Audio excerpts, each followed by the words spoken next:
for immediate release. March 18, 2017. Contact, COPWATCH. The Freedom Coalition announces National Timeout Day to free political prisoners in the U.S. The Freedom Coalition, www.thefreedomcoalition.com, is a nationwide group of professionals and average Americans who have united to call for the release of many people who are currently in prison or who have been victimized by federal bureaucracies for violating unlawful regulations and rules that have not been passed by Congress. The original open letter to President Trump, Congress, the Attorney General, and other authorities, along with the list of coalition members, which include Congressman Judge Andrew Napolitano, and others, may be found on the coalition website. According to today's official announcement of the National Timeout Day, the people of America are hereby calling for a National Timeout Day for April 1, 2017, no fooling. A day when all politicians and the media, and all Americans stop talking about Russia, healthcare, wiretapping, tax returns, immigration, or which leader is lying, and focus on one issue: returning jailed innocent Americans to their families. The announcement also lists several of the people that need to be freed. One example is Sam Girod, an Amish farmer in Kentucky, has been fending off the FDA for 5 years. He was recently arrested and now sits in a federal prison. What was his crime? Sam Girod actually made a healing salve out of chickweed and shared it with people in need. He was stripped from his family and now faces life in prison. Donations to defray costs of lobbying Congress may be made on the website also. Action requested, open letter to President Trump. We hope you will sign and send the following letter to President Trump on behalf of the Freedom Coalition and our neighbors we are working so hard to free. You may copy and paste the below or find a link to the document below, available for download. Thank you all for your support in this critical effort. Dear President Trump, I hereby request your immediate assistance and intervention in putting a stop to the injustices befalling numerous Americans, who are now in prison as a result of out-of-control federal regulations. These victimized Americans have not committed any crimes, have harmed no other human being, and are good honest people. It appears that their only offense has been to offend federal bureaucrats, who have in turn done all in their power to make examples of otherwise law-abiding citizens. Mr. President, I respectfully request that you do everything within your power to put an end to these senseless and cruel atrocities. A brief review of only a few of these injustices are as follows. In November 2016, two Kansans, Shane Cox and Jeremy Kettler, were convicted of alleged federal firearms violations in the U.S. District Court for the District of Kansas in Wichita.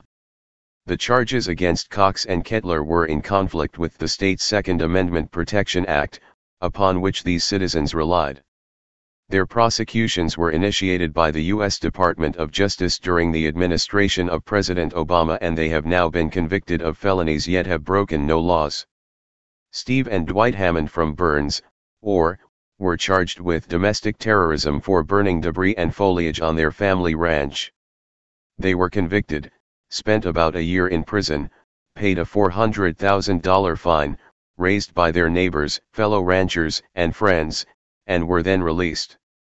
The judge said the charges against them shocked the conscience of this court. The federal government appealed their light sentences and the Ninth Circuit sent these good people back to prison, essentially giving Dwight Hammond, now 76 years old, a life sentence. Both men went to prison twice for the same offense. Sam Girod, an Amish farmer in Kentucky, has been fending off the FDA for 5 years. He was recently arrested and now sits in a federal prison.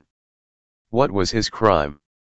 Sam Girod made a healing salve out of chickweed and shared it with people in need.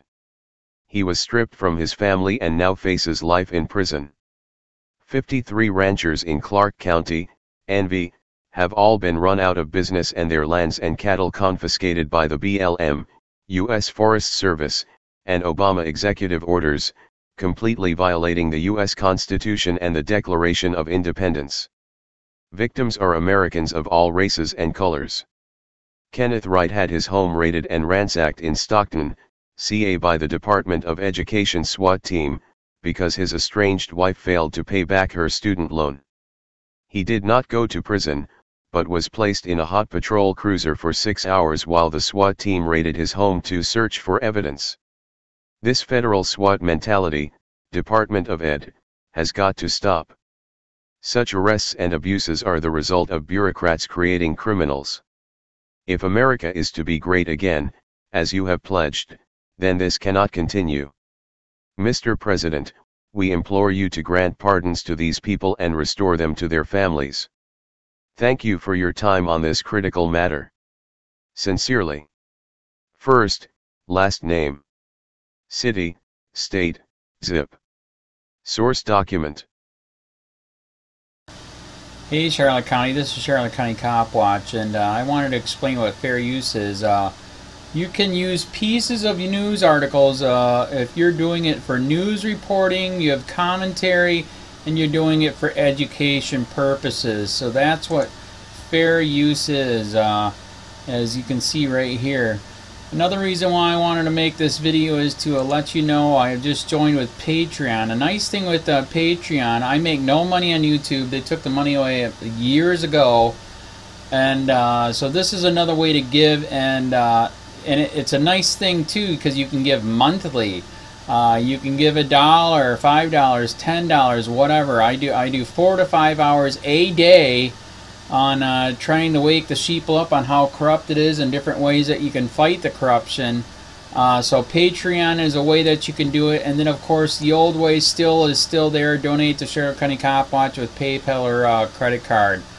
So keep that in mind. 4 to 5 hours a day. I make no money, but the corruption happened to me and I'm sick of it, so I'm trying to wake people up. But my wife would love it if if we could get some help out there. There's 47,000 subscribers. Just think if each one of you subscribers just gave let's say actually yes, $1 a month. 47,000 subscribers gave $1 a month. That would be awesome. That's not going to happen. But anyways, that would be great if it did happen. But do the math in your head. Just think about it. Like I said, 4 to 5 hours a day. I get no money from YouTube. YouTube has gone nuts. You can't do anything anymore.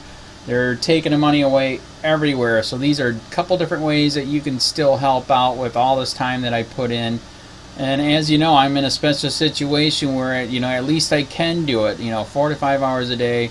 We have a cleaning company during the day. That's what allows me to do this, and we're debt free. So this is my hobby. I don't go fishing and all that other crap. I try to save the world. So help me out to make the wife happy, man. In fact, if you guys did give $1 a day, and there was 47,000 of you, and you did it, and each of you gave $1, and that was every month, oh my God, yes, I could quit. I could start suing them. Another idea too that we have is, if I got some funds, we could actually contact everyone that has been ticketed and or arrested and put in jail and start sending them postcards to let them know we're here, and to see if everything went all right, and if it didn't, find out their story. So we could even do more investigations and more lawsuits. Lawsuits take money. So just think about that. 47,000 of you so far right now. $1 a day. $1 a month on Patreon, or $5 a month Patreon, 10, 20, whatever. Just do the math in your head. Help out. This is a lot of work every single day. Thanks.